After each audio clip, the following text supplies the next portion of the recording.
Hello everyone, welcome back to VR Roundtable. As you can see, we are live, we're trying to shake it up, we're doing a little something new. This is Steve, I'm here with Gary, Chris, and Anthony. I'm sort of the producer of the show, so I'm getting us going live, but I'm going to turn it over to our host, Gary. You have the mic. Okay, Anthony, you have the mic. Games have come out. Not a ton of like major breaking news stories that have shocked the world, but a lot of good games.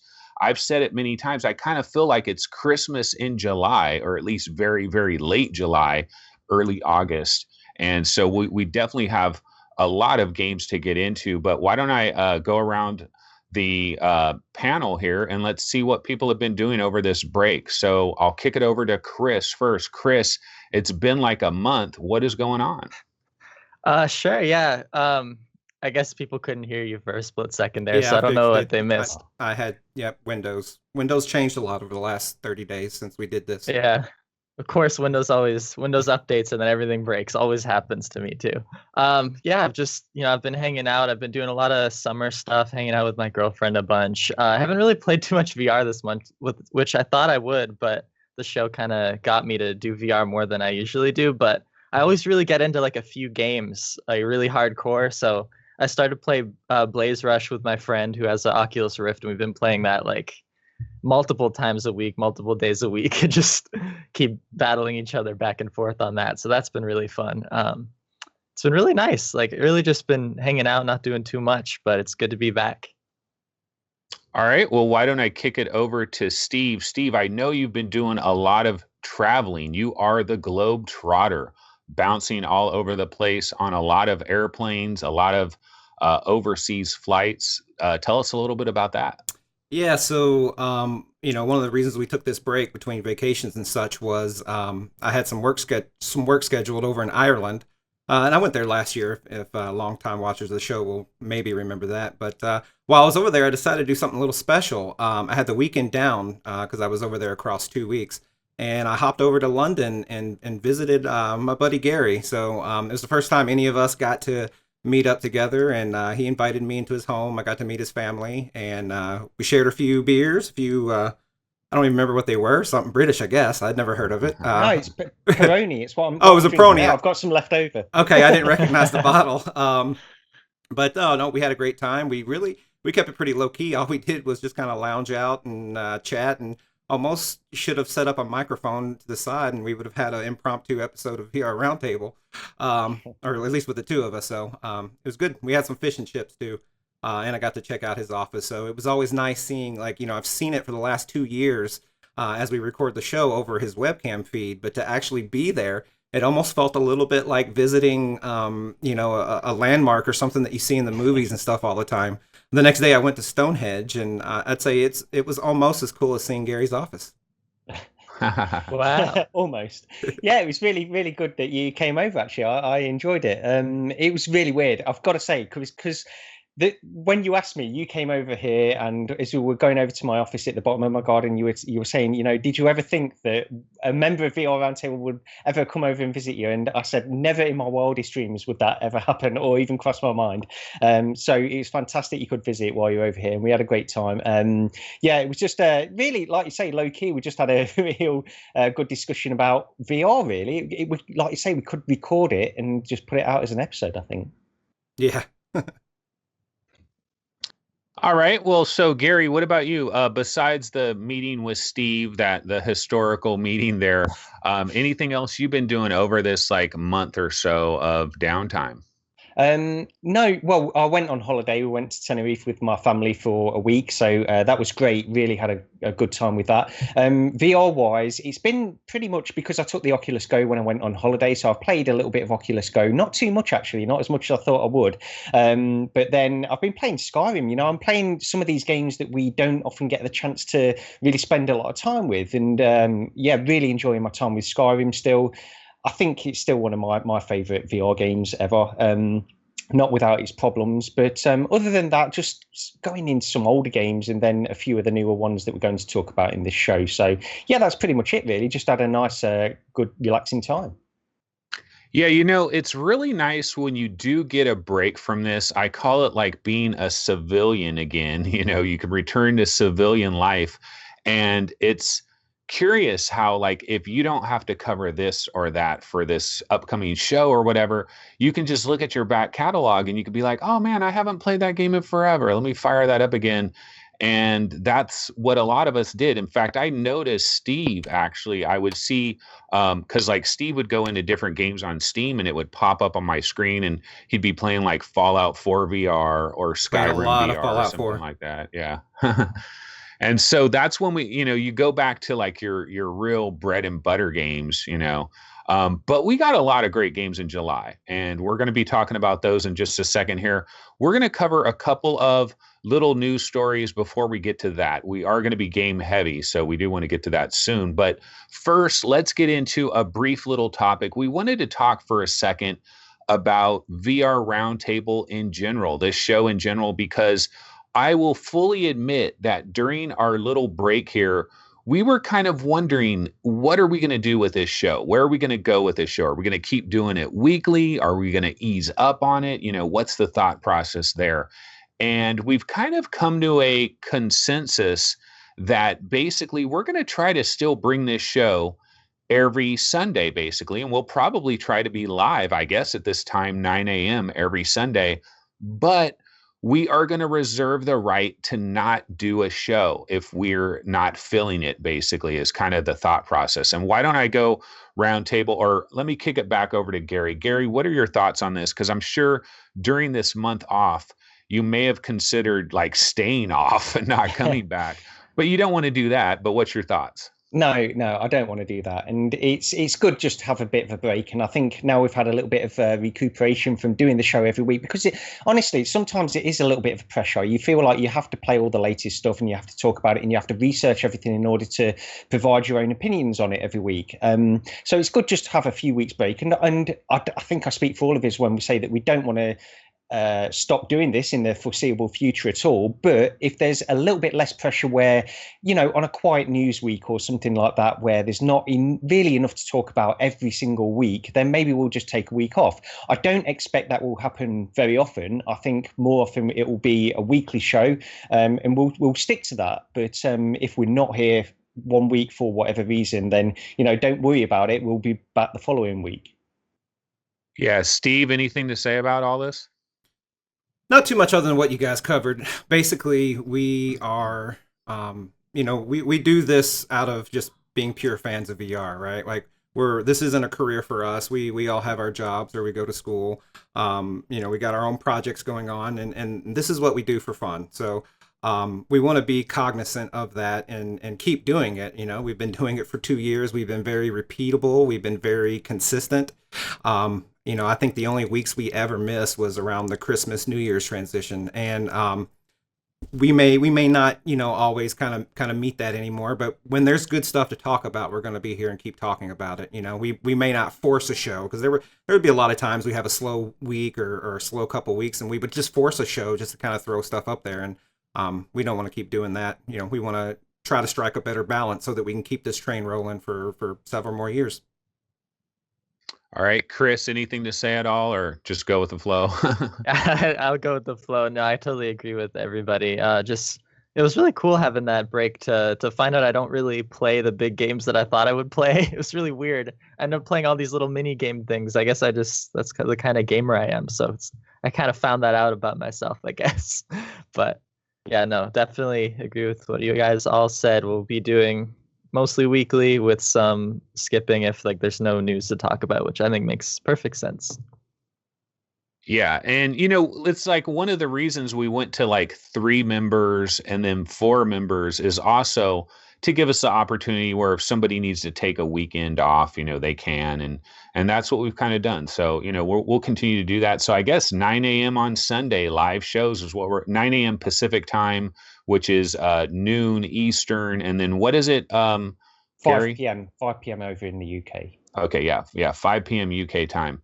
Okay, so let's go ahead and get into some minor little news stories since we've been gone. What has been the big news? And what I'm seeing here, I did not put this on here. Somebody else put this on here.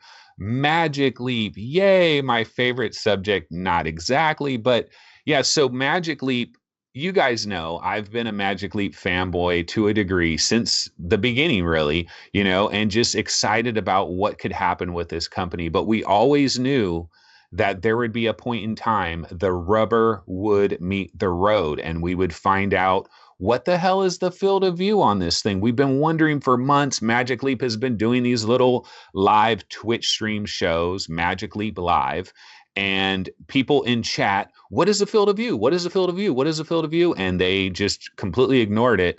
Well, we finally have found out what the field of view is. There's kind of been a Magic Leap info dump that has happened recently. And so I'll break down the field of view like this.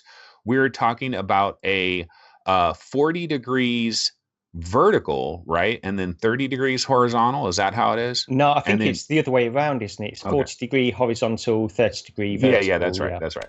Okay, so 40 degrees horizontal, 30 degrees vertical, and 50 degrees diagonal. So if you just talked about the diagonal field of view, not too bad. 50 degrees diagonal, not that bad. But major disappointment for most people out there. We were hoping for maybe 65 diagonal, maybe even 70. Now, one thing about this field of view breakdown, though, is if you compare it to HoloLens, the interesting thing about Magic Leap is it's a little bit wider than HoloLens and it's significantly taller. It's almost double the vertical field of view. And I was talking about this on my show where for AR, I think this 4x3 window actually makes more sense for AR because when you think about AR, it's taking place inside your house. It's taking place inside your room. And a lot of these AR products are going to try to figure out where is your floor? Where's your ceiling? Where are the walls? And they're going to place full-size digital characters in your reality. And so I think that vertical height is a pretty good idea. I'm going to kick it over to Steve. Steve, you have been skeptical of Magic Leap from the beginning, but you do believe they have some core technology somewhere. That's the reason they're getting all this investment. Were you shocked by some of these recent developments?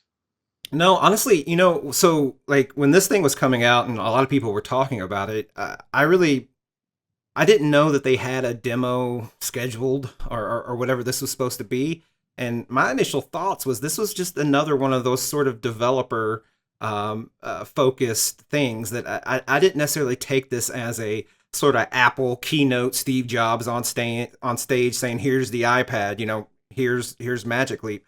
I took it as a developer thing because a lot of people were very underwhelmed. Like it didn't have the sizzle, it didn't have the wow, and it's a lot of people joked that it was underwhelming compared to their whale thing on the gym floor 2 years ago or 3 years ago, whenever that thing came out. So I didn't read into it too much other than they just they were just throwing some more tool sets and doing more of a technical type thing for the developers who are going to get their hands on this first, long before any consumer interest has. And I think it could also be quite a while before consumers get their hand on it. If you look at the HoloLens from Microsoft, like that is still a developer product. Like, yeah, you can buy one. I guess I never tried.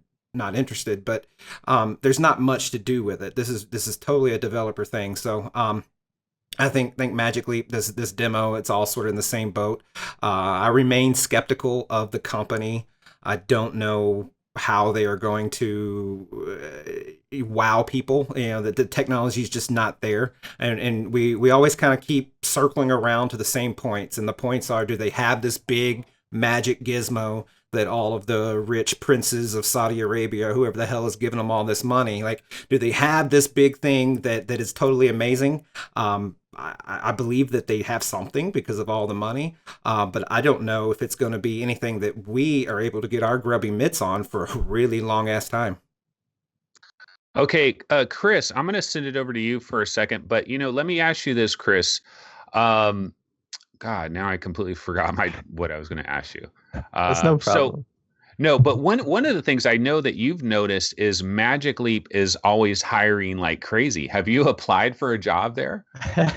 Maybe I will when I get out of college, because they really are. They're hiring hundreds of people. I think this is like a really good play as long as the Magic Leap one is like only for developers, and they're hoping that they can get this core technology down to this tiny thing that everyone wants to buy maybe within the next 5 years, something like that. But it sounds like they're positioning themselves in a really good place to get developers to start making the apps that you could scale up if there's more field of view, more resolution, whatever you needed, to kind of make a really good holographic UI. So I think really they're taking a good approach there with kind of having all these developers jump on board. I'm sure that's what HoloLens kind of they wanted to do, but I don't think developers really jumped to that platform for whatever reason. There's not really that much developments on that. So I'm hoping that this is the start of them outreaching to all these developers, and it does sound like they must be doing a lot of in-house stuff. Like that UI they showed seemed pretty cool, and I'm sure there's hundreds of people working on games and all this certain stuff for Magic Leap inside their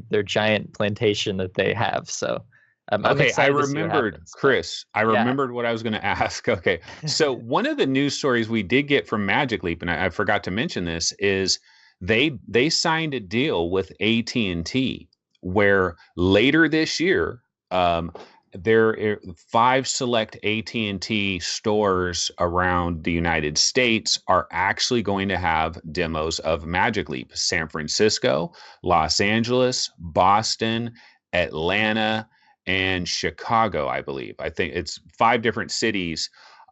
So one of the questions we have, Chris, is like, why would you need to have service with AT&T? This is an indoor product. You're going to log into Wi-Fi. What do you think might be going on there? They must just be. I feel like that's just like pure business. Like what store they could find that they could get into. Like I doubt Best Buy would want them. They're not going to sell any there. Like they're really not going to sell any at any of these big retailers. So it's probably just like, hey, maybe we'll sell them through you in the future when we finally release a consumer one, but at least give us store space for these 5 stores kind of thing. It must have been like a pure business deal, I'd imagine. But man, when that happens, I gotta drive down to Boston because that would be really awesome to try out. Yeah, I'm hoping to drive to San Francisco and try it as well. I'm curious why the AT&T affiliation. Like, I don't know if you guys remember when the iPhone came out, like they were exclusive, at least here in the States, they were exclusive to AT&T for what felt like at least 3 years, maybe longer. Well, it's got to be about them. Gary knows why. No, Gary but it's got to be because I think if you're taking this thing out, I think they've said pretty much that this is going to be used in the home.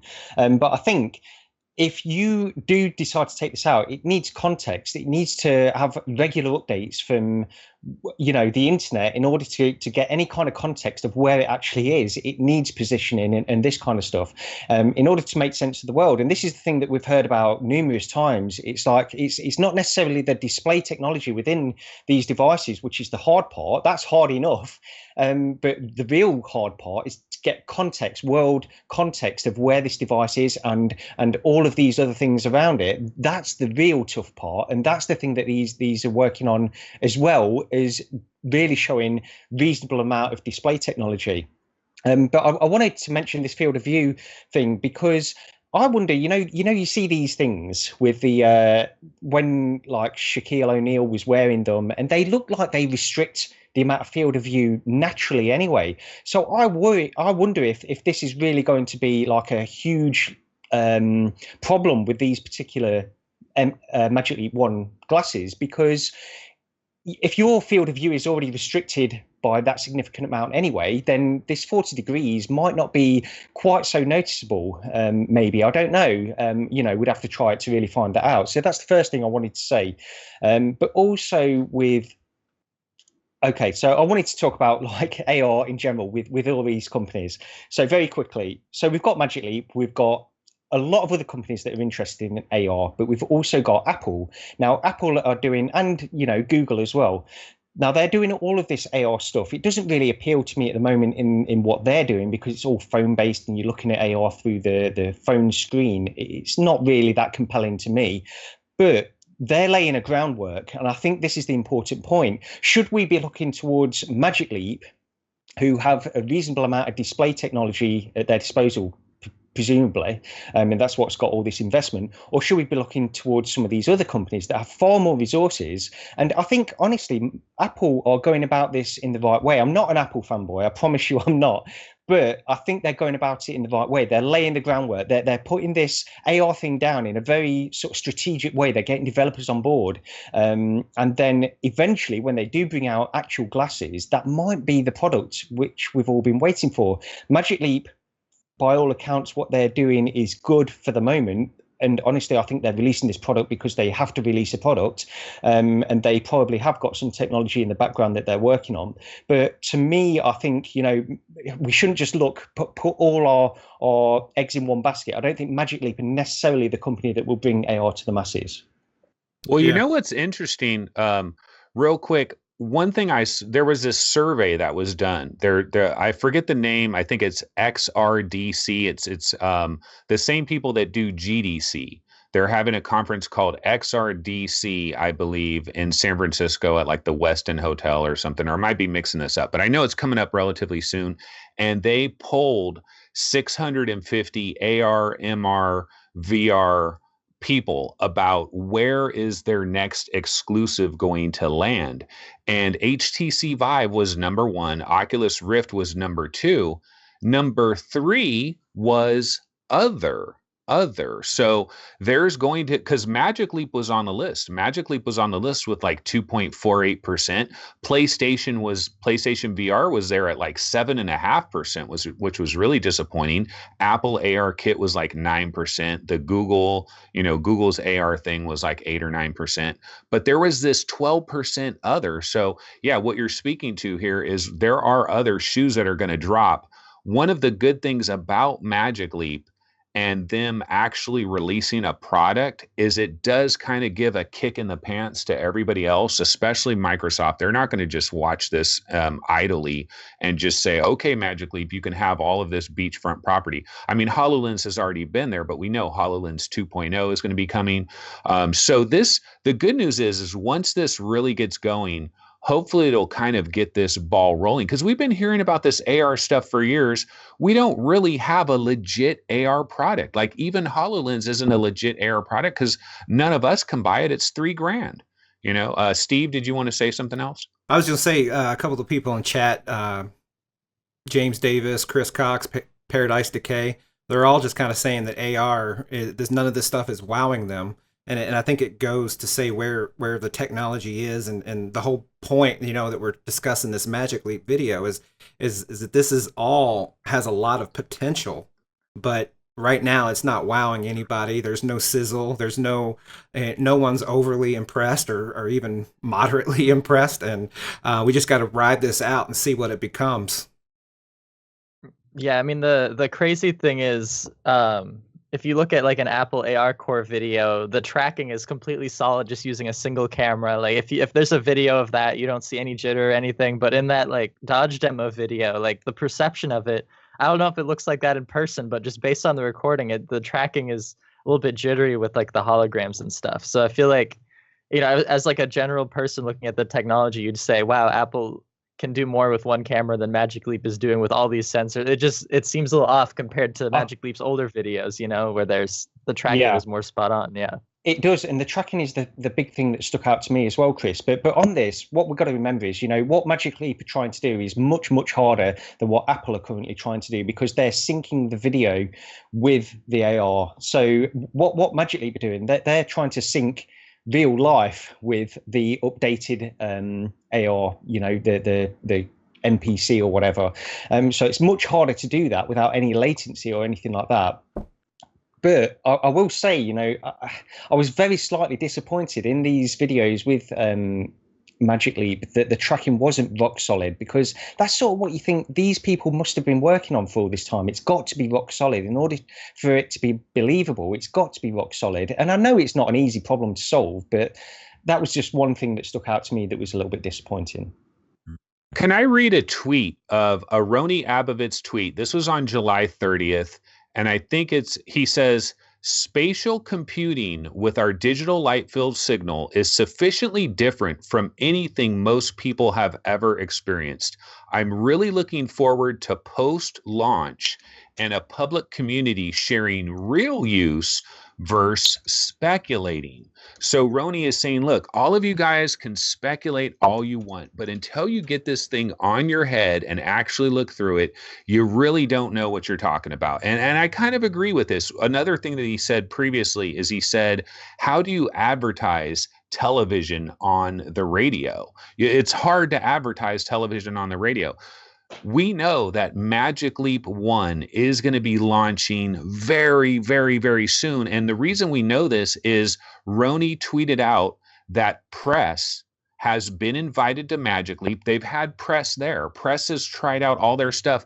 Press, like I'm saying, Engadget, The Verge, Wired, VentureBeat, all these different media outlets, right? They've been invited to Florida. They've had demos, and they're writing articles that are all going to be released on launch day. And it's very possible launch day could be like next Tuesday, next Wednesday, or maybe the first day of SIGGRAPH 2018, which I believe starts on August 12th or it'd probably be the 13th on Monday is when they do it. So I'm saying either next Tuesday, Wednesday, or Monday, this thing is coming out. Now, it's not coming out at Best Buy. We can't go down there and pay $2,000 for it. You got to be on a list and all this stuff. But real people are going to get real hands-on. And one of the things that I think is going to happen is for press that goes there, yeah, the field of view is kind of a buzzkill. But if Magic Leap tailors the experiences, they're going to know how to design an experience that'll keep you focused in on that 4:3 window. And supposedly the stuff that fades in is going to kind of like slowly fade in. And when it fades out, it's going to kind of like disappear as it fades out. So they're going to do things to make it right. Everybody that's in chat that hates AR, you guys are going to turn a corner, man. I really think it's going to be, but anyway, we'll see what happens. That's enough Magic Leap for one day.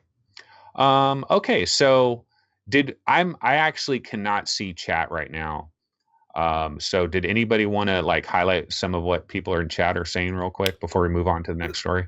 One of the more recent ones, our buddy Fluke Rogi said, let Norm and Jeremy test it and post their opinions. I'll be interested in Magic Leap if they give it some good feedback, which is pretty spot on. Like, I mean, they, the tested guys are great, and you can feel like you get a real sense of the product from them. So I agree with you, Fluke.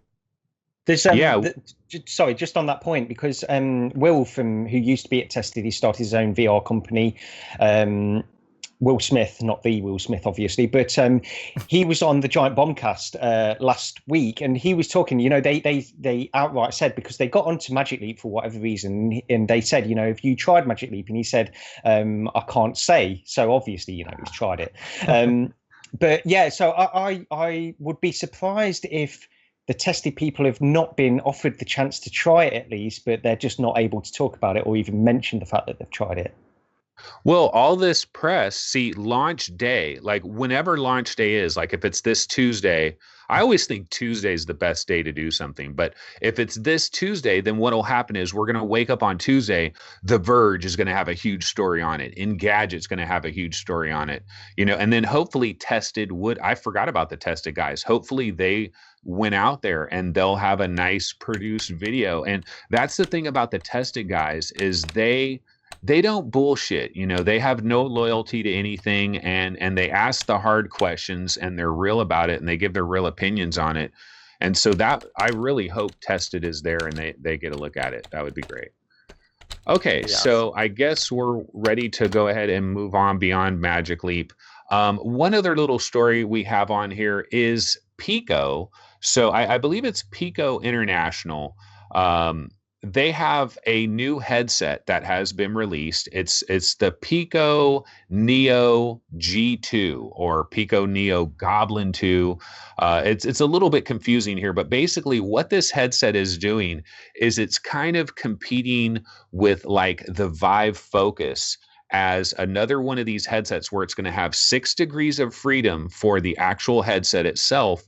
And then the controller is, well, they have 2 different controllers. One of them is 3 degrees of freedom, but they also have a 6 degrees of freedom controller as well. And that's the big deal with Pico Neo Generation 2 is that you could have a 6 degrees of freedom in your headset and the controller as well. I believe it's running off a Snapdragon 835, which is a pretty capable processor. The 845, I think, is like the best one you could have at this point. And then maybe it's almost a debate, like Snapdragon 845 or like the Tegra X2, which is in Magic Leap 1, which one would be better?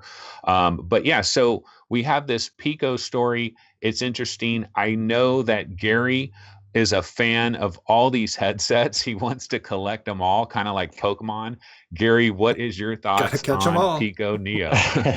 Well, I think on this one, what they're doing, so Pico, to the best of my knowledge, what they're doing with this headset. So last year they released the Pico Goblin. So I think they've got two lines. They've got the Goblin line and then they've got the Neo line. And the Neo is the higher end version. So what they did last year, they released the Goblin, the first iteration of that, which was based on a Snapdragon 802. And that was three degrees of freedom on the headset and the controller. But then last year as well, and I remember talking about this on an episode of VR Roundtable, they released the Pico Neo, which is a 6DOF headset and also a 6DOF controller. So what they're doing with this latest headset, which they've just announced, and apparently it's available in China now, that you can actually purchase this in China for around about, rough estimates are around sort of $290. But this headset is an update of the lower end model. So this is the Goblin 2. This is the lower end Pico product that they seem to be releasing. Again, it's 3 degrees of freedom controller, 3 degrees of freedom headset. I'm just interested in all of these things because I think Standalone is, the Oculus Go, it's won me over. And I think Standalone is a great sort of side thing to have. It's not necessarily going to give you the best experiences, obviously, but I think it's great. And we don't really hear too many sort of updates or too many impressions of these Pico products. And I wonder why that is.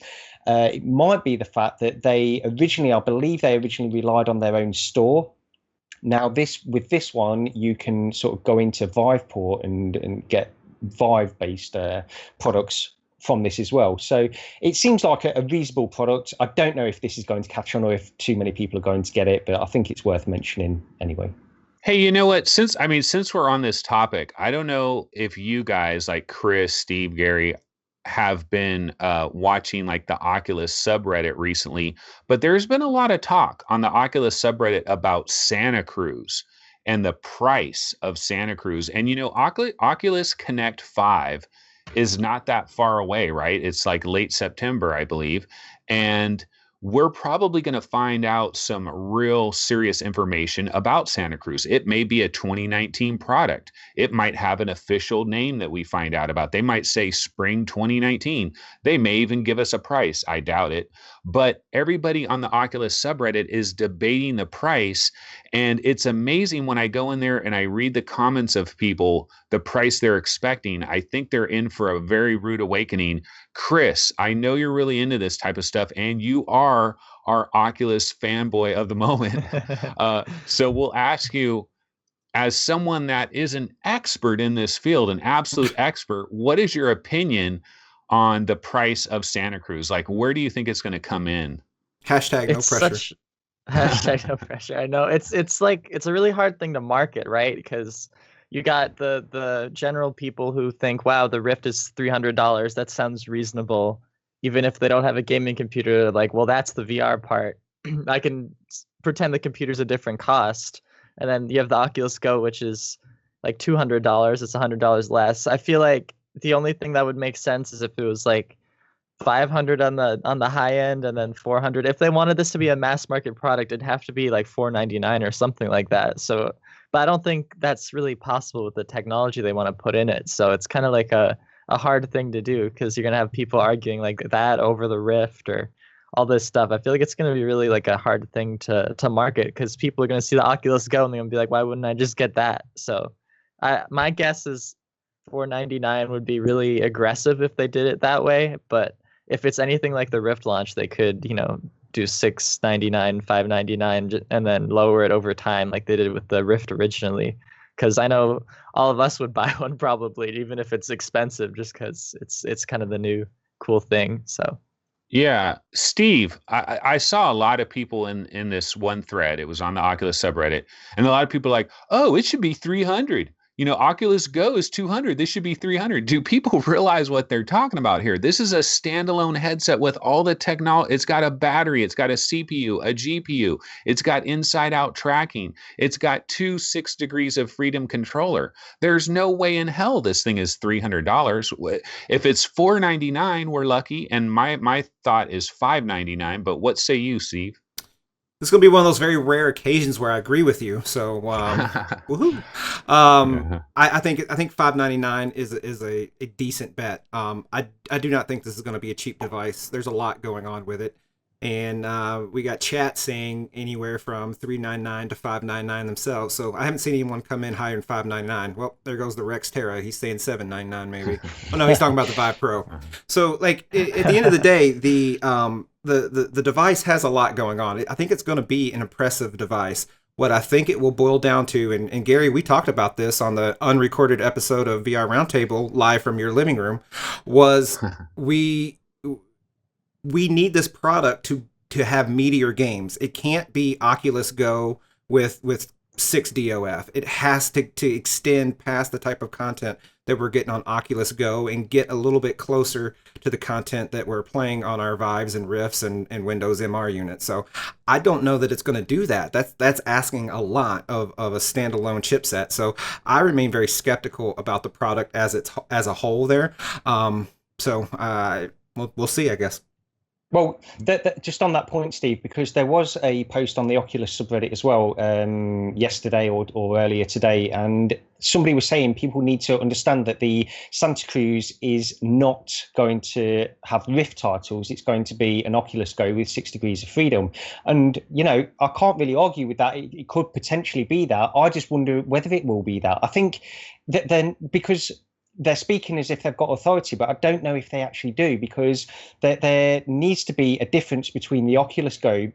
It can't have the same games as the Oculus Go with 6 degrees of freedom. It won't work. The games don't need 6 degrees of freedom. So why would they simply port Oculus Go games over to the Santa Cruz with little or no benefit? It doesn't make sense to me either.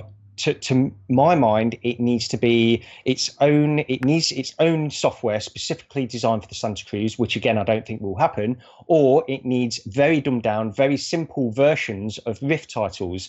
And from the controllers that we've seen on the Santa Cruz, where they're moving over towards Oculus Touch style controllers, it seems to indicate more towards that. Now, I'm not saying we're going to be playing Skyrim or the highest end VR games on the Santa Cruz. Of course, we're not. But I think they need to move more towards the Rift library than the Oculus Go library. That makes more sense to me.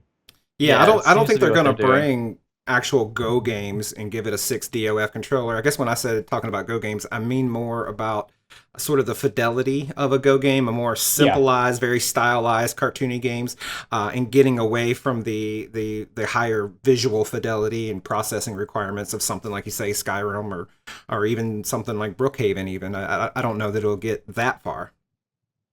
But when you see a game like Raw Data that was ported over to PlayStation VR, and it loses quite a bit in the translation. Like when there's an explosion or whatever, it's super pixelated and stuff. But for the most part, you're playing Raw Data on a vanilla PS4 with the VR add-on. And I'm thinking like this Santa Cruz, if it has a Snapdragon 435 or a Tegra X2 or whatever, but then the cost is obviously that it's really going to be $699 or something like that.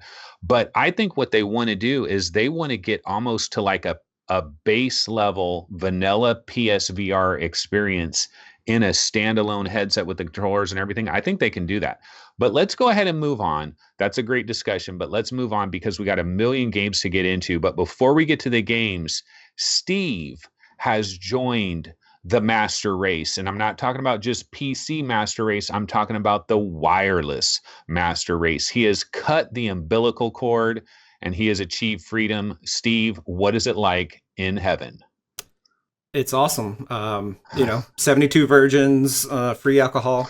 No, I picked up a TPCast. I don't really have much footage to go along with it, but I picked up a TPCast right around the time, I think right before we announced taking a summer hiatus, and I spent quite a while, well, not too long, getting it set up, and it gave me an opportunity to have a lot of extended use time with it before I got to talk about it on the show. And there's a lot to say. I don't know that I'm going to get to all of it here in this comments, just kind of talking loosely about it. But in general, I'll skip like I tend to do. I'll kind of skip to my verdict and then walk it backwards from there.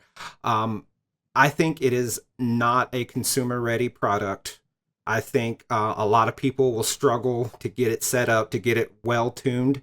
And that being said, I'm one of the tinkerers. I think if you're a tinkerer type person and you don't mind doing things like installing Open TPCast and going into a router and doing a wireless scan of your area and isolating channels to the best that you can and doing all sort of that just tinkerer PC centric sort of stuff.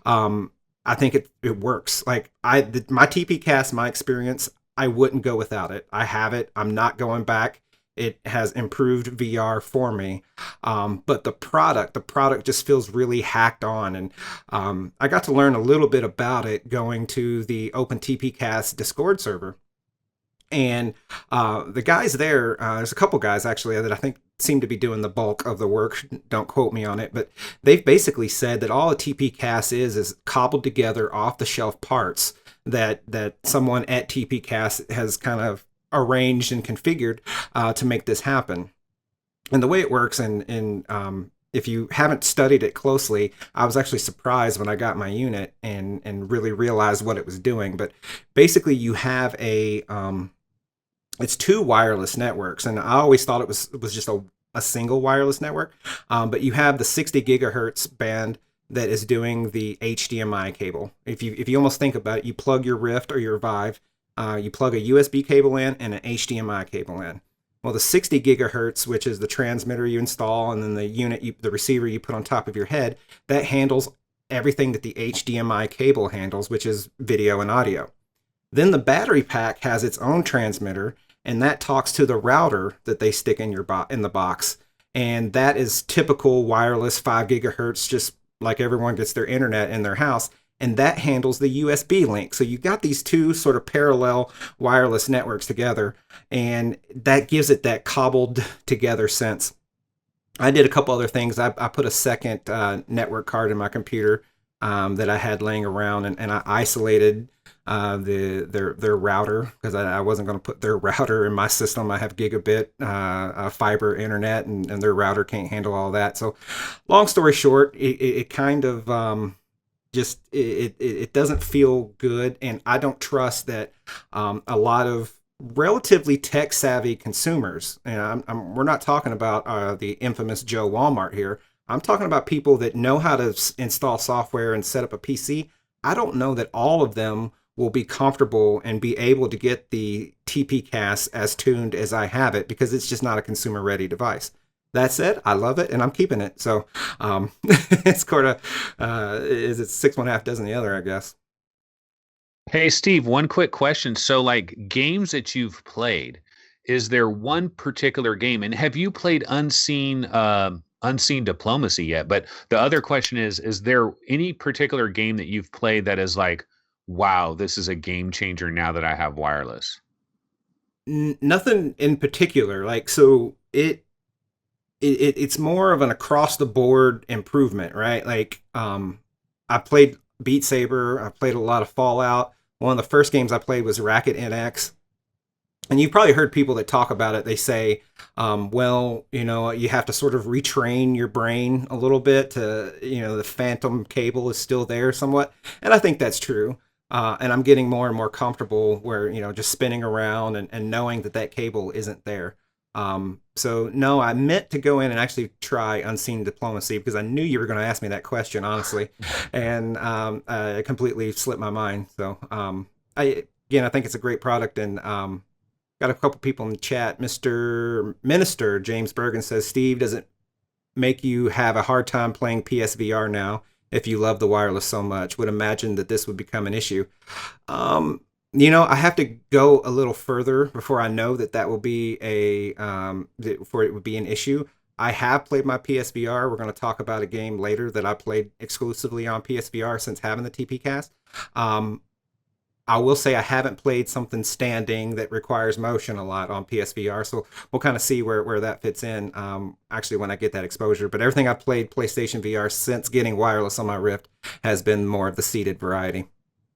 One thing I wanted to ask, and I know we had a long discussion about the TPcast when you came over, Steve, but just for our chat and our audience, because people often talk about the reduction in the field of view and occasional issues in this kind of stuff.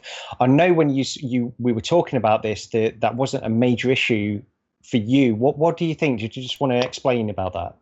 Yeah, I'm glad you brought it up. I probably should have had a better set of notes in front of me to touch on all these points. But so you'll hear people say that the TPcast, at least on the Rift, I can't talk about the Vive version, but let's say that it reduces the FOV. And I think that it does something to FOV. So don't think anyone that says that is wrong, but I think it can be somewhat misleading. I don't feel like it reduces FOV like this. You can say, hey, I have 10 less degrees.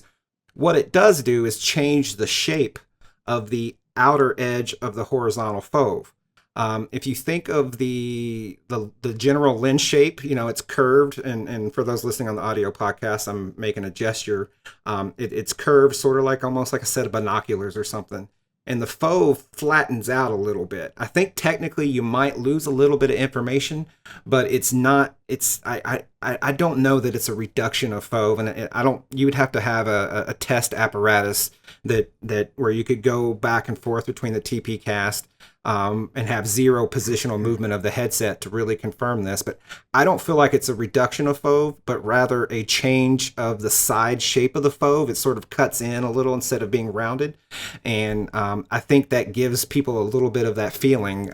If you wear glasses, like anytime you get a new pair of glasses, it sort of just feels a little off, a little different. And, if you've been playing hundreds of hours in your Rift and then all of a sudden something just looks just a smidge different, it gives you that feeling of something not being quite right. And I've honestly gotten used to it now, and I don't feel that it's a reduction of FOV. But take that statement also with a grain of salt, because we all have different depths to where our eyeballs are inset into our skulls, and FOV is different to everybody.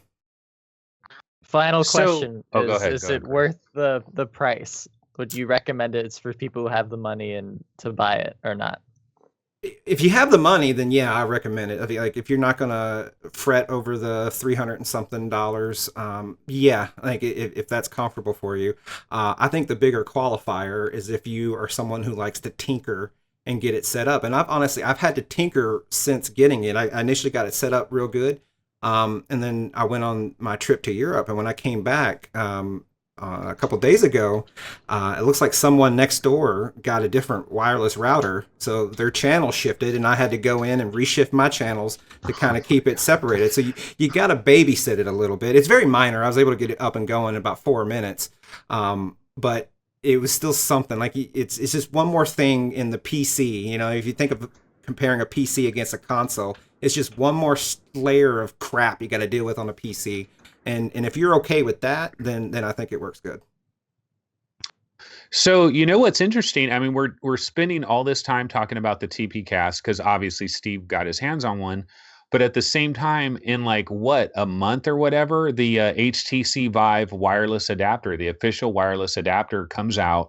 I believe it's $300. It uses the PCIe card and all of that.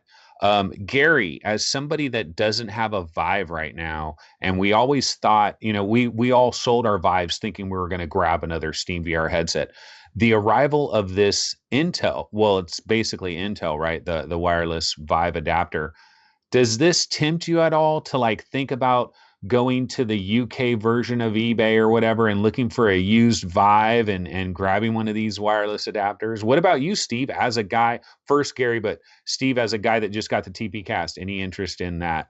But let's start with Gary. Yeah, I there's times when I have been tempted to go back, but the problem is it's the problem why I've not really picked up the TPcast as well, and I'm very tempted, and I probably will get one in all honesty.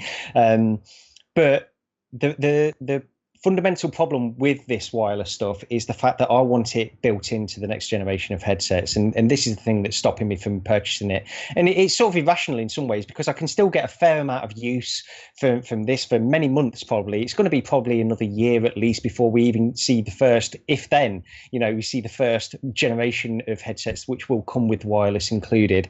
So I'm thinking, like Steve, maybe I should pick up a TPCast and just absorb that cost, because I would quite happily rent a TPCast for a period of time, and just enjoy it for the wireless that it offers. So yeah, I mean, just back to your question, Anthony. This wireless solution that HTC have, which is Intel based, they have shown this off at various events as well, and everybody seems very impressed with it.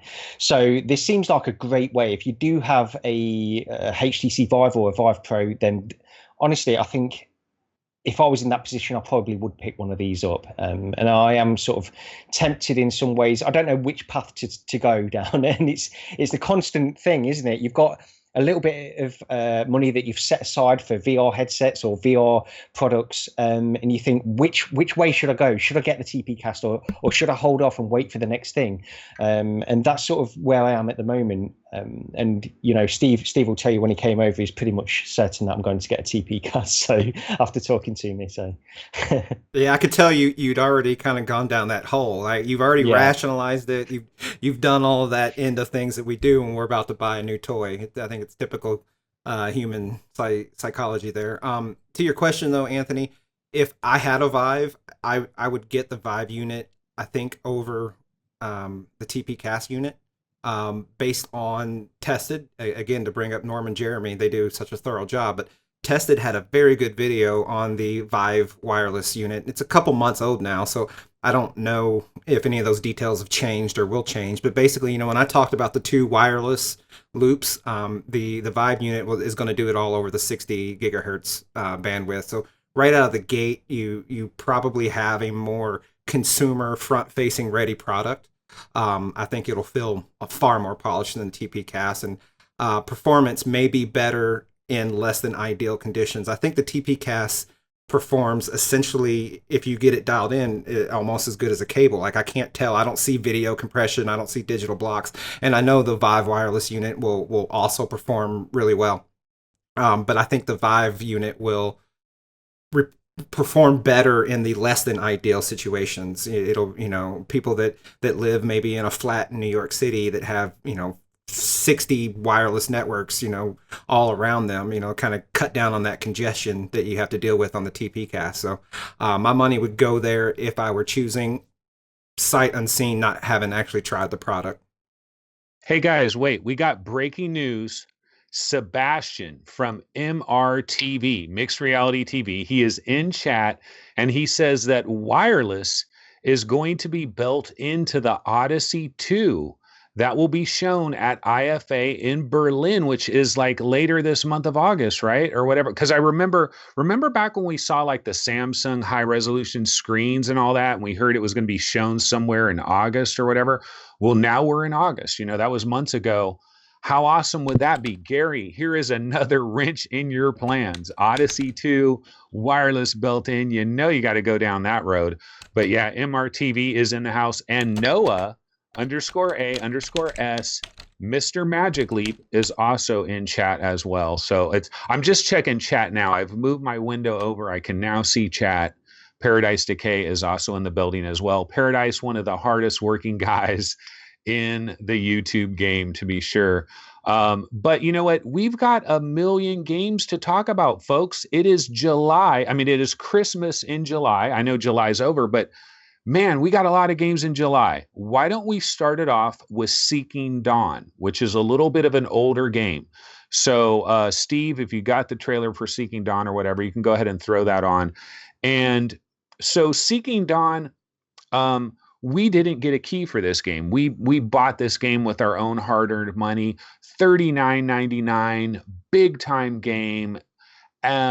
I'll say that when I first got in it, I thought it was a little bit overrated, but honestly, the more I play it, the more I'm kind of digging it. But why don't I pass it on to somebody else? Who wants to jump in with a little Seeking Dawn talk?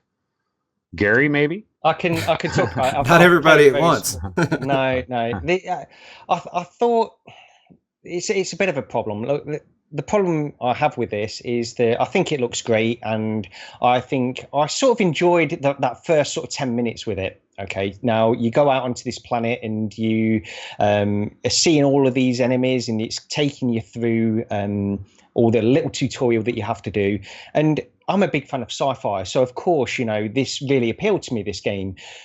Now, I haven't played a huge amount of it, and I don't think I'm going to play a huge amount of it because it just didn't capture like my imagination in the way I expected it to.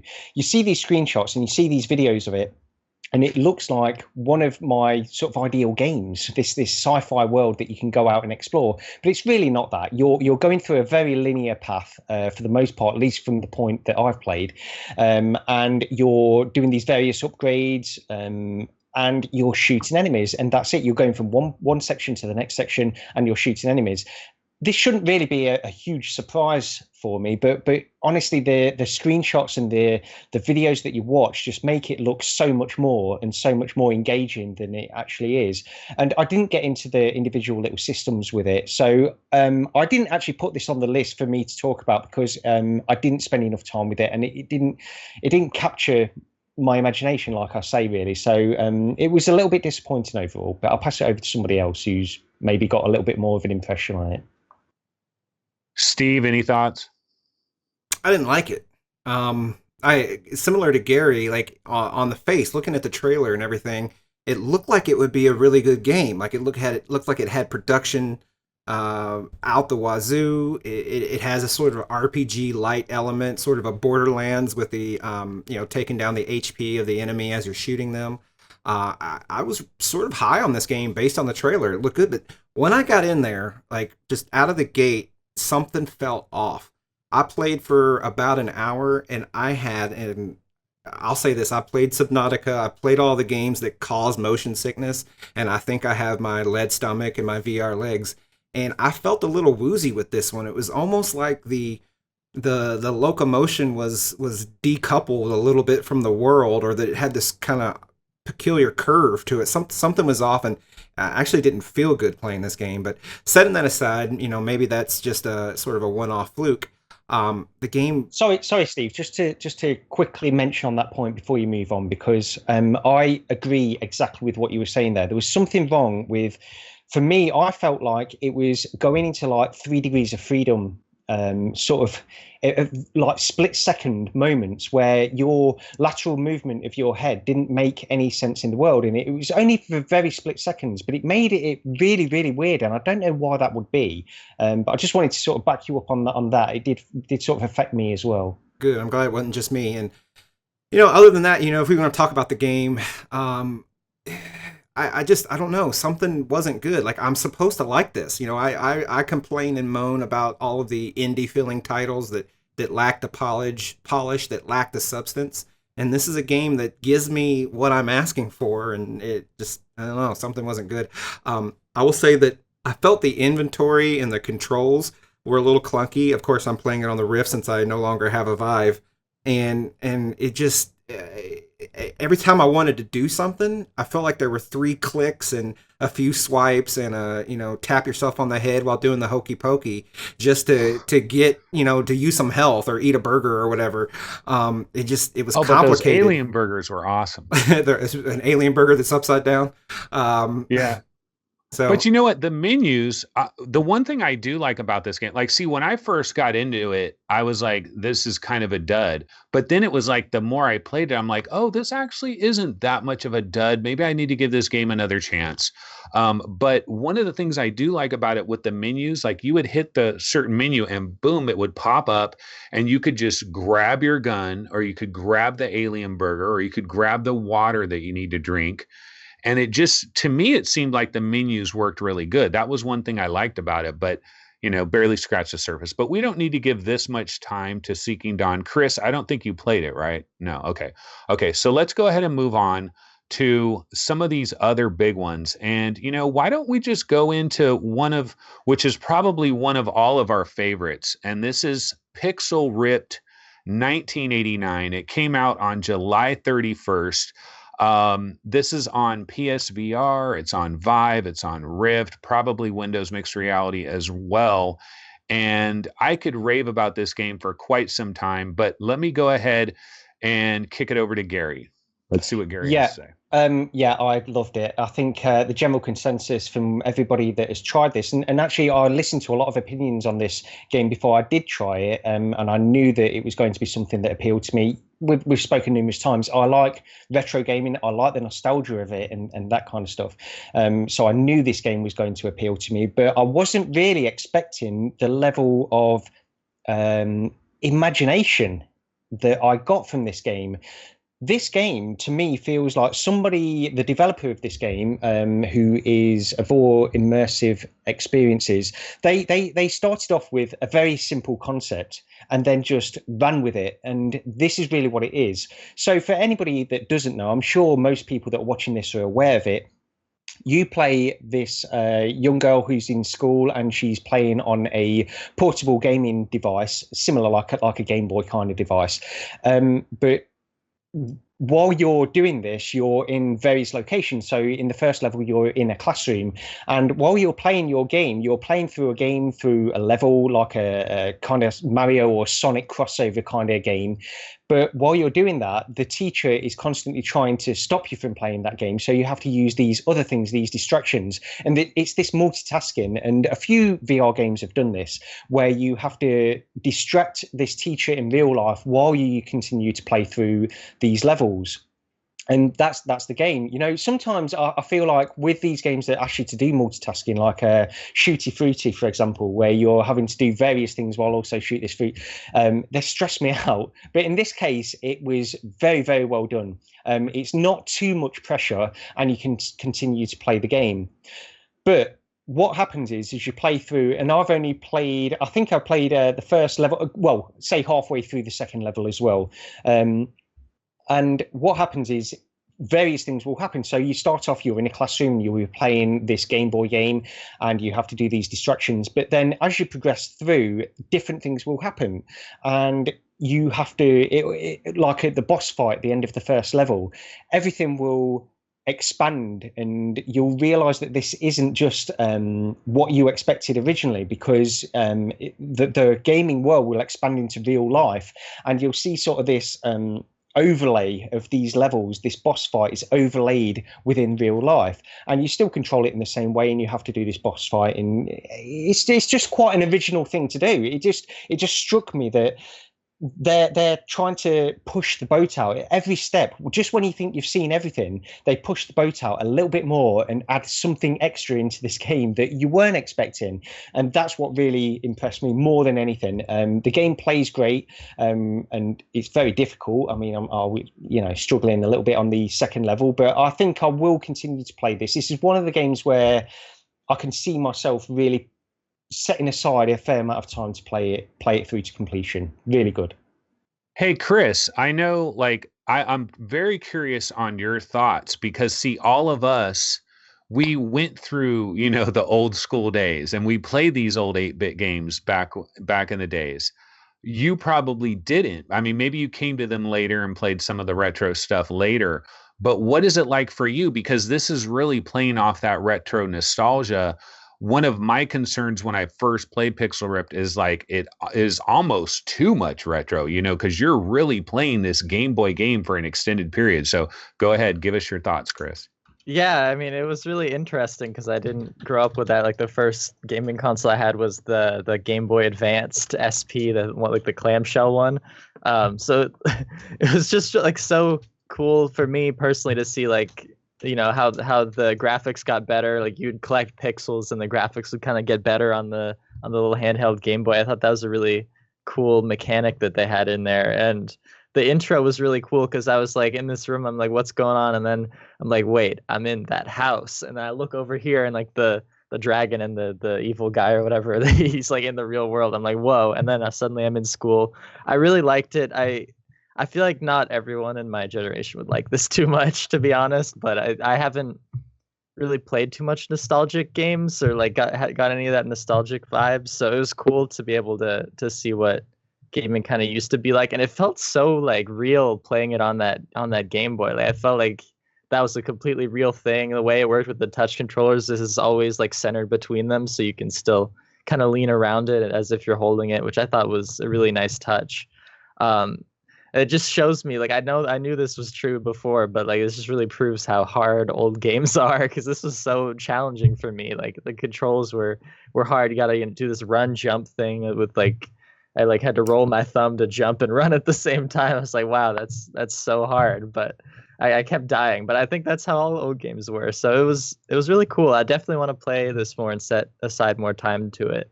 I liked all the mechanics, like the teacher thing especially, but I just, it's so hard to multitask for me. I was like, oh my god, teacher's right there.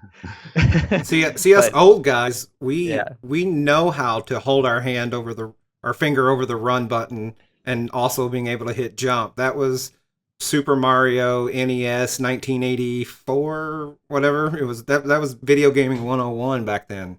I absolutely love Pixel Ripped. I feel like it's Ready Player One, the game. Like, it has nothing to do with the same story, but there are so many Easter eggs. I think you could go through and you could play this game and complete it, which I'd be interested in hearing from everyone watching if you've actually beat the game. But you could go through and you could play it and you could beat it, and then you could start over again and probably see at least 5, 6, 7 things that you didn't pick up on your first playthrough. I played the game on PSVR mostly, but we did pick up a Rift key sort of mid playthrough for me, and I checked out level 1 on the Rift. And I didn't completely in the very beginning, and this isn't really spoilery, but you get the little spitball thing. I don't know what you call it, but when you get it, it harkens back to the Legend of Zelda. You go in the little cave and and I didn't notice that in my first playthrough. I don't know how I didn't notice it in my first playthrough, but I didn't. And I just think little stuff like that, like the creator, I'm probably going to butcher her name, but Ana Ribeiro, I think is her name. You can tell she's clearly a fan of this stuff.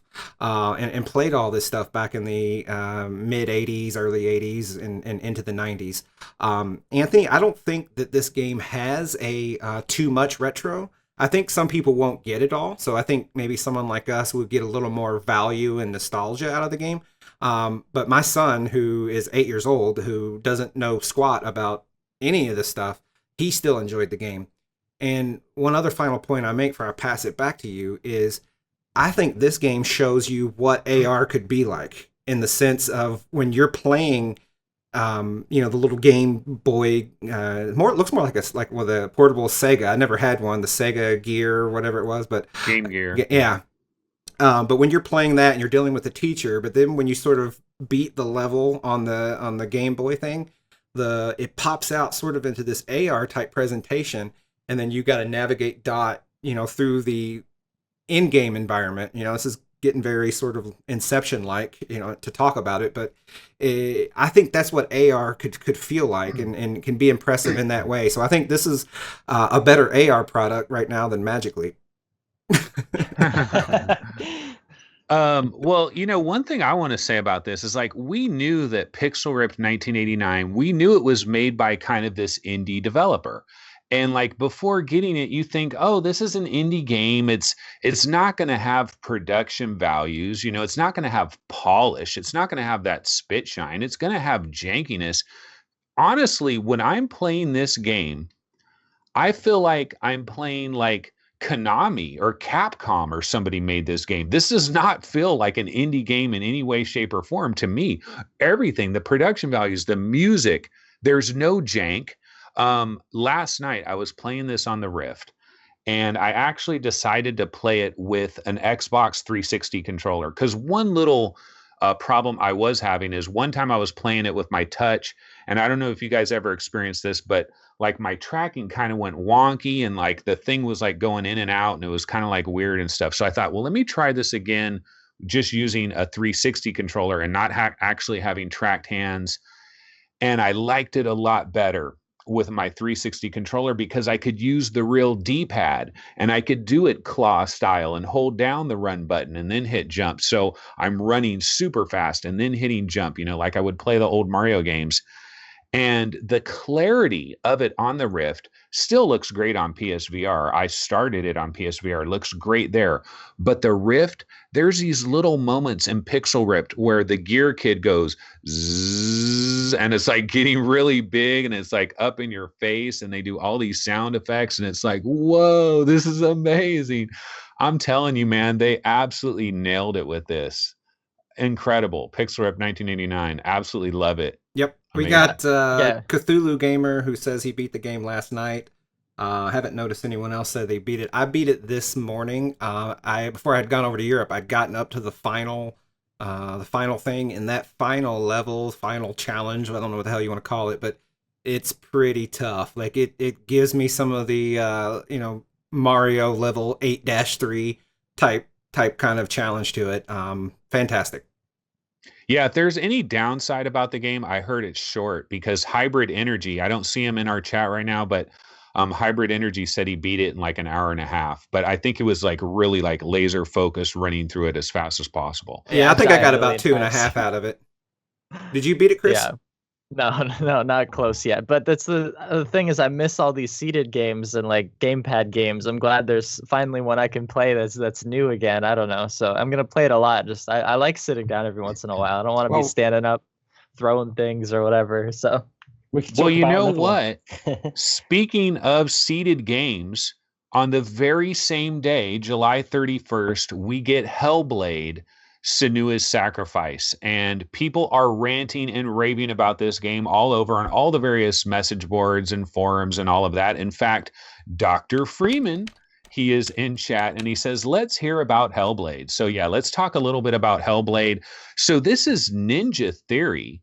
And the cool thing is, like, if you guys know the history of Ninja Theory, like Heavenly Sword, that was Ninja Theory back in the PS3 days. And they were like super hardcore into like facial animation. You know, they had the guy that what's the famous actor that played Golem in like Lord of the Rings Anthony and all Serkis, that? I think is his name. Yeah. Andy Yeah, Serkis. yeah. Andy Serkis, yeah. Yeah, Andy Serkis. Yeah, he basically practically worked for Ninja Theory. He was doing all their stuff for a little while there with, you know, all the great facial animation and all of that. So this is Ninja Theory. They're a real good developer, right? And so all of a sudden, out of the blue, we find out that Hellblade Senua's Sacrifice is going to add this VR mode on July 31st. And so we all got our hands on that. We've tried that. I'll have my thoughts in a little bit, but why don't I shoot it over to Steve and you can start it off, Steve.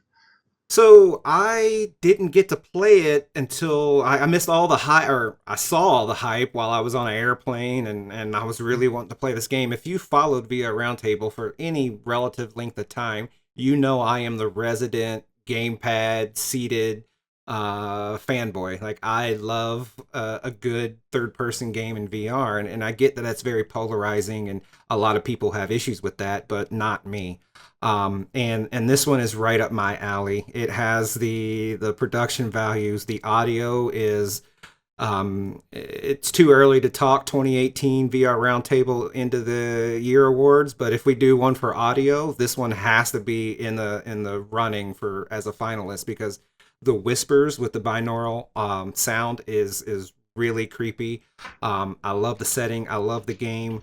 I think it's fantastic in VR. This is, I don't know if they're still doing the sale at 40% off. I think you could get it from Humble or maybe it was GOG. But for that Humble bundle price, I see someone DVD Play in chat is saying it now. For $15-16, this is a VR must buy. Go buy it. If you have a VR headset, you should have this in your library. That being said, the game isn't perfect. Sorry. I think I'm about 2 hours into it, and I know I have a fair ways to go, but so far it's kind of followed this cycle of open a door by searching for the shape, then a little bit of combat, then another little puzzle, and then back to open a door by searching for the shape. It's all really, really well done, and it right now, having beat Pixel Ripped, is now at the top of my playlist to get through. But I think maybe I have to see how it goes, but I wonder if it isn't a bit repetitive. But either way, the mood, the atmosphere, I'm really digging this one. Yeah, Gary, did you want to talk about it? Yeah, so I think it's well-known fact that this is a great game anyway. Just as a flat game, it's won awards, it's got very positive reviews, so the fact that we get to experience this in VR is worth experiencing anyway. And people will often say, this is something that, again, I'm sort of touching on subjects that me and Steve spoke about, but people will often say things like, but does the game need VR? Does it need to be in VR? Well, not really. It doesn't need to be in VR, but it enhances the experience if it is in VR. So I think that what they've done here is very, very good. And they've been relatively sort of subtle in their port over to VR, but also quite intelligent about it by keeping things simple. You're in that world, but then whenever there is a little cinematic, it will sort of close down. You'll have this view that will close down in a sort of a gradual way, and you can just watch this short cinematic. And it makes sense that they've done that. They've not just switched over to a flat screen in front of you where you have to view the cinematic. They've done it in sort of a gradual way, and I think this shows the amount of effort they've put in. And I don't want to sort of overestimate the amount of effort they've put in. They've converted it to VR, and then they've done these little touches that make it a little bit better. The most exciting thing for me about this is the fact that yet again, another developer of sort of that level, Ninja Theory, we've got Bethesda, that are doing all of these things. They're converting games over. And more and more, this proves that the misconception that flat games shouldn't be converted to VR needs to go away. We need these. We need these types of games, and that's the most exciting thing for me when I'm playing this. The game is good, and I'm enjoying it, but it's not really blowing me away at this moment. I've played a couple of hours of it, and I think it's good, but it's not. As a game, it's not blowing me away in any way, but it's what it represents. And I want far more of these flat games converted over to VR just to see what they're like. And it blows my mind that developers are not jumping on this, because it seems like a no-brainer for so many titles. And I'm not saying it's little or no work. I'm saying that it probably is quite a lot of work for them to do this. But the fact is, I think the community, the VR community, is big enough now to justify translating these games over. So that's the thing that I want to say. I agree. So we have Fluke and Chris Cox in chat in relation to my comments has said that the sort of the third or fourth hour is better than all of the hours up to that point. So it looks like the game does open up and take a turn for the good. But yeah, everything else you said, Gary, is pretty spot on. Like, this works in VR, and yes, it dips into the sort of the flat screen cinema, and I think that's more to do with they want you to see Senua in a certain perspective, for the motion capture, because it's part of their storytelling. But setting those flat cinematics aside, I think this should open the door, or maybe I'm just being overly optimistic and fanboy wishing, but there's a lot of games: Horizon Zero Dawn, The Witcher, God of War, the Dark Souls, Bloodborne series, Dead Space, Uncharted series. There's so many games that could be played like this. And yes, it isn't the same as the first-person motion control VR experience. But if we're being honest, we got to talk about the economics of VR. VR seems to have stalled out. The ever-mentioned trough of disillusionment and all that. Like, it needs an economic boost. Like, all this comes down to is dollars and cents, and this can be a way to infuse cash into the industry, is just throwing these existing flat games at us, but in VR. I would be over the hills excited, because it would keep the medium going forward, and it would present a situation where more people pick up headsets, and then ultimately we get to more made for VR content. The funny thing too is, like, we kind of have had a little bit of we've had a lot of people in the VR community that has kind of shunned these third person games, and Hellblade having so much popularity and so much kind of hype, and it's really kind of like created this storm of interest. I think there's probably a lot of people that maybe have shunned the third person VR genre up until this point, and this kind of forced them to give it a try, maybe because of all the hype. And then now maybe some of these people are playing Lucky's Tale, they're playing Edge of Nowhere, they're playing Chronos now because they realize Bound and stuff like that. Chris, did you get a chance to try this at all?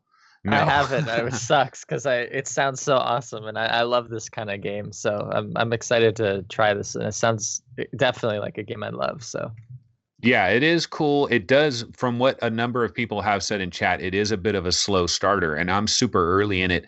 The one thing that I have seen with this game so far, though, that I really wish that there was some way I could show this little sequence that I saw to like my wife and to like my teenage sons and stuff. Cause there was this one sequence. So I was stuck this super, super early in the game. That first door that you get to, I was actually stuck on that door for a while. Finally got through that door. Once you get through that door and you get a little bit farther, it goes into this story mode where Senua is like in front of you. You know, she's standing in front of you and she's like, you know, rolling around on the ground and doing all this stuff. And you're in VR and you're looking at this human body that is relatively well animated and everything, and it's rolling around on the ground and it feels like it's occupying physical space. And then at one point she like gets up and she like walks over to you and gets like within an inch of your face, you know, and that part right there, I just wish they broke out that little thing and made it into like a 2-minute little segment that I could quickly put on for my wife and for my, you know, for people. It's great demo material. It's really good. I tell you that on that part, Anthony, that you're talking about, I was actually just looking around. I was looking around the world, and then when I turned back, she was right there in front of me. I was like, oh God. But yeah, a fantastic bit. And because it's been made by a developer that has all these resources in order to make these character models so realistic, it makes a big difference. People can say as much as they like that graphics don't matter, but it really does make a difference in certain experiences like this. Just quickly as well, just wanted to reference in the chat, Dr. Freeman said, yeah, the tabletop mode makes me wish for a Diablo style game. And I just wanted to mention the tabletop mode because that's actually how I'm playing most of this game. To me, the standard mode is great and it works fine, but there's probably a little bit too much being obscured by Senua for me. And I do like the tabletop mode. It's just my preferred way of playing it. I don't know how everybody else feels about that. Gary, did you go into the options? Because you can like raise yourself a little higher. Oh, I didn't. No, I didn't do that. Yeah, so maybe I need to do that. You got to do that. Yeah, I checked out the tabletop mode and I liked it. I thought it was cool, but I went back to playing it the main way. If I ever do a second playthrough or something, I think that's the type of thing I would use the tabletop mode for. But yeah, one other thing referencing chat, Fluke Rogi says that there is a game breaking towards the end of the game, a bug that won't let it progress. And I know I saw a thread on our Oculus or our Vive, I can't remember. So we'll try to keep track of that, and maybe, you know, through the channel or whatever, we can find a way to throw a good game save up on Dropbox or something and let the community have at it so everyone could finish the game out. And DVD Playa in chat mentioned Moss, you know, because I was talking about how Hellblade has kind of forced a lot of people to consider third-person VR that maybe weren't considering it. Moss as well. Moss came to the Vive and Rift. It got a lot of hype, and that kicked a lot of people in their pants. And they thought, okay, I'll try this third-person VR finally. And people are trying it.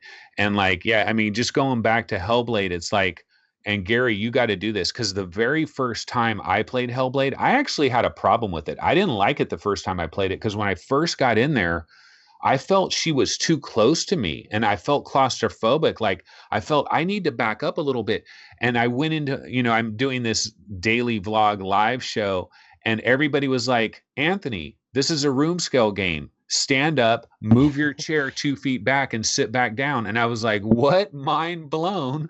And the next time I go into the game, I moved my chair back. I got a comfortable distance. She's right there in a good spot. I raised my camera up, so I'm hovering over her a little bit. Perfect. It's absolutely perfect. It's just like how I played Bound. And like when I played Bound on PSVR, you have this like ballerina that's dancing in front of you. It looks like a human body. It looks like it's right there. And there's value to that. And that's what Hellblade brings. And so I definitely want to get back in and play some more of that. It's a little bit of a walking simulator, but everybody's saying get farther into it. And that's when the game really jumps off. Okay, we got some other games to talk about though. Why don't we talk about Marvel Powers United VR. Now, this was supposed to be the big one, ladies and gentlemen. This was an Oculus Rift exclusive. It was supposed to be a super huge game, $39.99. Came out on July 26th. I mean, this is Marvel. We're talking about Spider-Man and Deadpool and the Hulk and Thanos and all of that. I actually have not watched any of these damn movies. Why don't I shoot it over to Chris? Chris, you're a Marvel fanboy. Tell us about it. Not really, but no, it was really underwhelming for me. You get into the game and there's this prologue which is so epic. Like you see all the Marvel characters and you kind of meet them all briefly, and I thought that was really cool. But gameplay wise, I was Black Widow. I was just flicking my touch controllers like this, shooting things the whole prologue. I'm like, that's interesting. Like everything else around me that was happening was so epic and so like immersive and kind of like Universal Studios ride. Like I felt like I was at a theme park or something, the way all that stuff was going on, which was really cool. But just kind of past that, the game itself is basically pure multiplayer. Like you squad up with people and you can go on these different missions.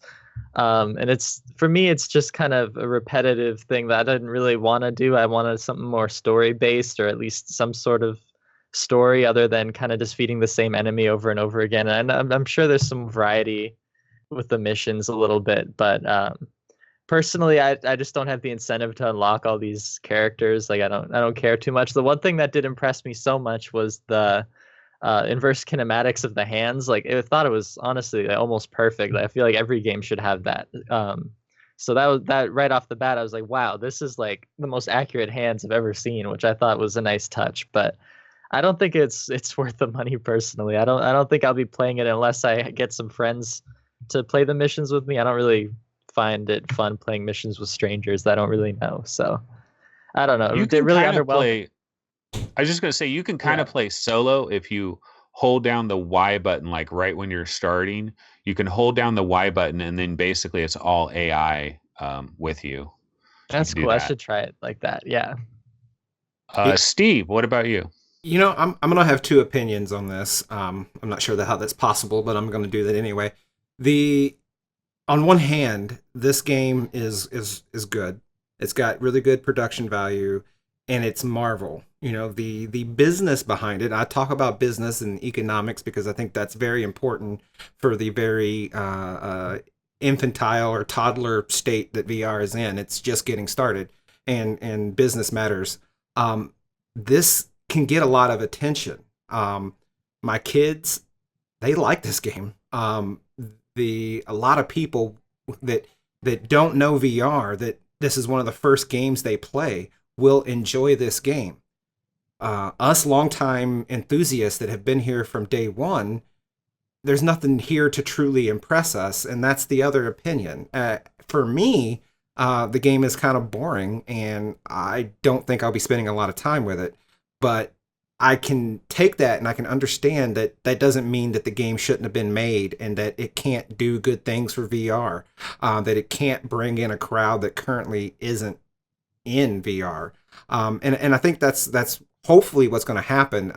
To the best of my knowledge, this is the first time Oculus has done sort of a pack-in bundle, you know, almost borrowing from Microsoft and Sony in the console side, where, you know, you get it's not a themed headset, but you buy the bundle and you can get Marvel Powers United included with it. So they're giving it some marketing push, and I hope that translates to some new buyers picking up a headset and joining all of us crazies here in the metaverse. That being said, to talk about the game itself, like, I want this game to be a full-length game similar to that of the prologue. You know, the prologue sort of hand-holdy and it's just showing you some of the mechanics. But if you were progressing through a level and there, you know, was a typical cheesy Marvel narrative to go with it, and I think it would be a much better game for me perfectly. As is, it's an arena battler. It's sort of themed around being online and playing with your friends. And, you know, some people are really into that. I'm not. So I actually haven't played it online. I did the press and hold Y to play solo and have the computer partner with you. So it's cool enough. You can be Spider-Man and Rocket Raccoon and all that, and it is worth experiencing. For us because we got access to it. But if I had to drop $40 on this game by myself, I don't know that I would do it. Hey, Yeah, that's Chris, a good before point. we get to Gary real quick, Chris, did you have any performance problems with this? Because I did.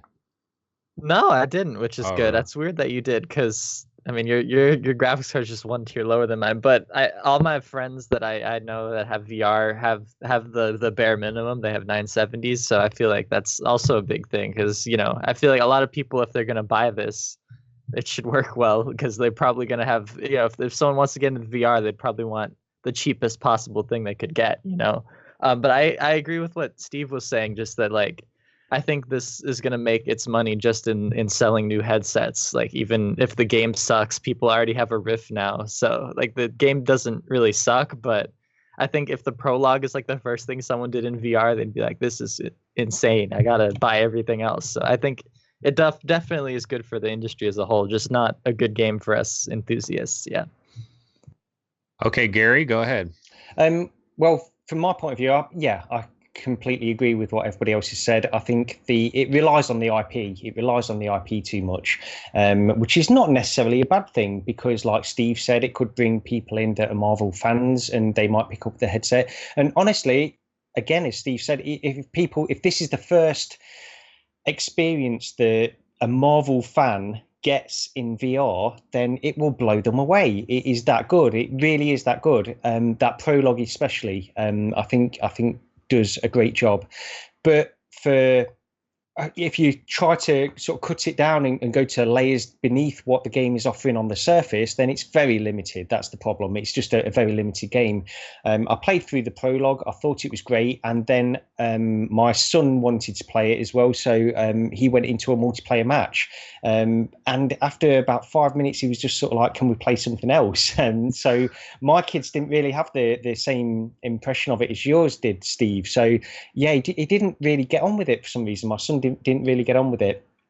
But if you're a Marvel fan, this is a great sort of experience. Is it worth the money? Probably not. But when I put myself in the position, because I'm not a Marvel fan, if I put myself in the position of this, the IP being different, if it was something like Star Wars, then I think it probably would personally be worth the money to me, because to be in that universe and to play through something like the prologue, but even longer, a full narrative, then I think I would purchase it for that. With it being just a sort of a multiplayer arena shooter, and it's not to say that they've not put a hell of a lot of effort into this, because I think they have. And Paradise Decay mentioned in the chat, actually, they've put a lot of effort into the characters and the character models. I think that's true, they have. And that's the important part for them to put the effort into, because this is for Marvel fans.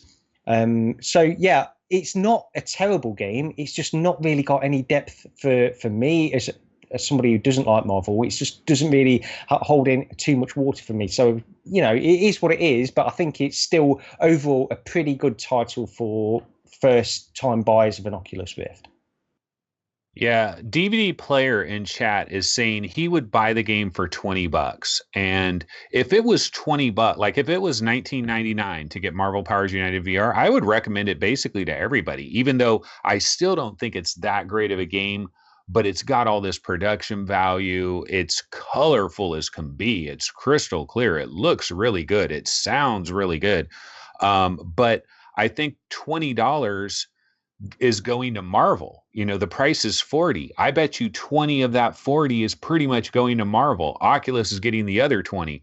So if they were to sell it for 20, that means they're giving it away for free and they're just giving $20 to Marvel. So I think that's part of the price there, is just the licensing factor.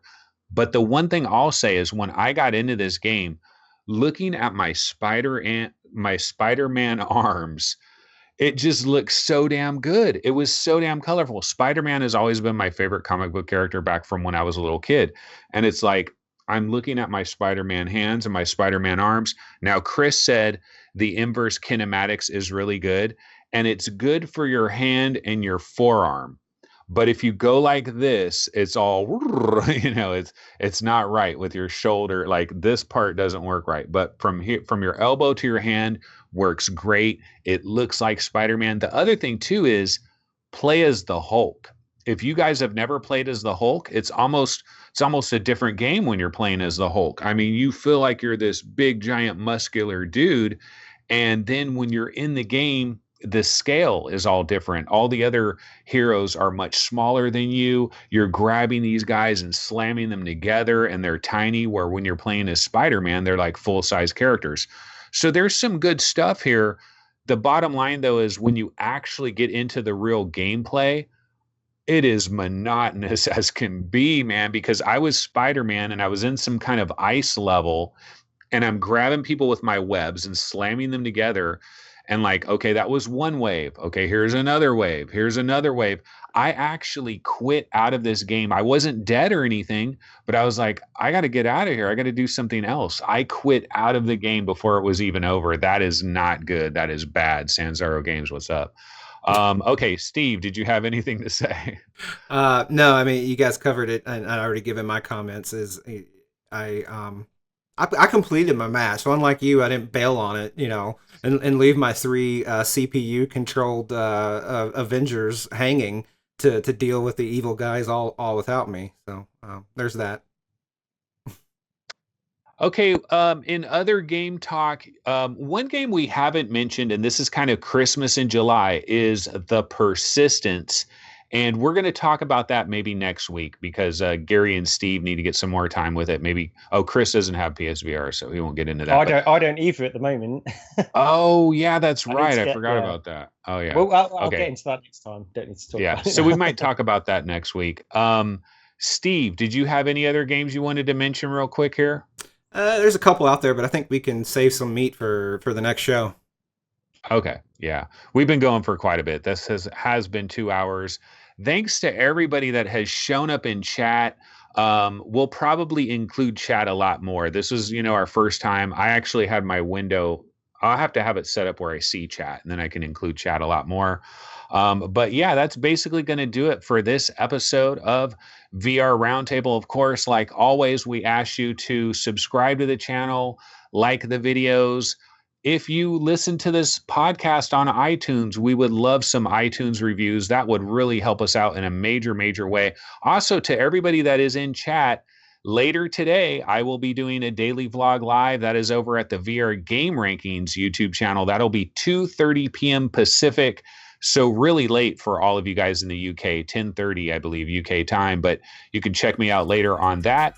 But anyways, I guess we'll see everybody next week. Same bat time, same bat channel, 9 a.m. Pacific live. We'll see you guys next Sunday. Anything else anybody needs to say before we bounce out of here? Nope. Good to be back. All right, that'll do it. We'll see you guys next time. See you later. Bye. Bye.